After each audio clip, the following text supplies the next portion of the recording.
কি রান্না করব চিন্তা করে তো ফ্রিজ খুলে দেখি ফ্রিজে তেমন কোনো কিছুই নেই।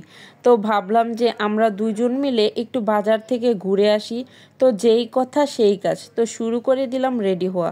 তো আমরা এখানে তেমন কোনো রেডি হইনি, সাধারণভাবে দুইজন দুইটা বোরকা পরে নিয়েছি। আমার আবার অন্য কারো মাছ মাংস কিনা পছন্দ হয় না, আমি যাই কিনি অল্প করে নিজের হাতে বেছে ভালোটাই কেনার চেষ্টা করি। আমি যখন বাবার বাড়িতে যাই তখনও মায়ের সাথে বাজার করতে যাই, মা বাজার করে, আমি মায়ের সাথে ঘুরি আর বাজারে দেখি, আমার কাছে খুব ভালো লাগে। তারপর বোন ঘরে তালা দিয়ে দিচ্ছে, তো আমিও একটু চেক করে নিলাম।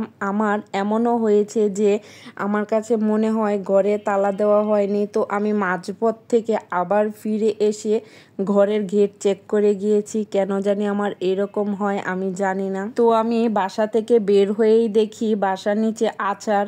তো আচার দেখলে তো আমার 1 মিনিটও ওয়েট করতে ইচ্ছা করে না। আচার আমার কাছে খুব ভালো লাগে বা আমার কাছে অনেক অনেক বেশি পছন্দ। তো আমরা দুই বোন দেরি না করে দুইজন দুই রকমের আচার নিয়েছিলাম। এখানে অনেক রকমের আচার ছিল আর আচারগুলো দেখতেও খুব লোভনীয় মনে হচ্ছিল। তা আমি নিয়েছিলাম বড়ই আচার আর আমার বোন নিয়েছিল আমসত্ত্বের আচার। তো রাস্তা দিয়ে হাঁটতে হাঁটতে কখন যে আচার শেষ হয়ে গিয়েছিল বুঝতেই পারিনি। তো সত্যি আচারগুলো খুব মজা ছিল।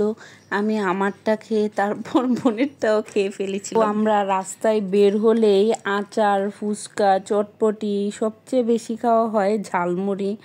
জানি যে এই খাবারগুলো অস্বাস্থ্যকর, তাও কেন জানি এই খাবারগুলো খুব ভালো লাগে। তো আমি বাজারে ঢুকে প্রথম গিয়েছিলাম মাছ দেখতে। তো গিয়ে দেখলাম যে সব মাছই মরা ছিল, যেহেতু আমরা অনেক লেট করে গিয়েছিলাম। তো আর তেমন কোনো তাজা মাছ ছিল না। তাজা মাছের মধ্যে শুধু তেলাপিয়া মাছটাই গিয়ে দেখলাম যে নড়তেছিল। মরা মাছ ভালো লাগে না, মরা মাছ রান্না করলে কেমন জানি একটা গন্ধ আসে, এজন্য আমি অল্প অল্প করে সব তাজা মাছ নিয়েছিলাম। তো অল্প অল্প মাছ আর সবজি নিয়ে বাজার থেকে বের হয়ে গেলাম। তো চলেন আপনাদের সাথে শেয়ার করি যে বাজার থেকে কি কি নিয়েছি। বাজার থেকে মাছ এনেছি, তেলাপিয়া মাছ, শিং মাছ, এটা হচ্ছে আমার জাতীয় মাছ পাঙাশ। আমি কিন্তু লজ্জা পাই না যে পাঙাশ মাছ আমার পছন্দ, এটা বলতে আমি লজ্জা পাই না, আমি প্রাউডলি বলি যে হ্যাঁ এটা আমার খুব পছন্দের মাছ। এটা হচ্ছে পাবদা, বড় পাবদা মাছ, আর এটা হচ্ছে ইলিশ মাছ। আর এনেছি বেগুন আর পুঁই শাকের, অনেকে মুছি বলে, অনেকে পুঁই শাকের গোটা বলে।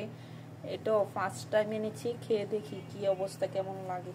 এই ছিল আমার আজকের ব্লগ। তো সবাই সাপোর্ট করে পাশে থাকবেন, সবাইকে ধন্যবাদ। আসসালামু আলাইকুম।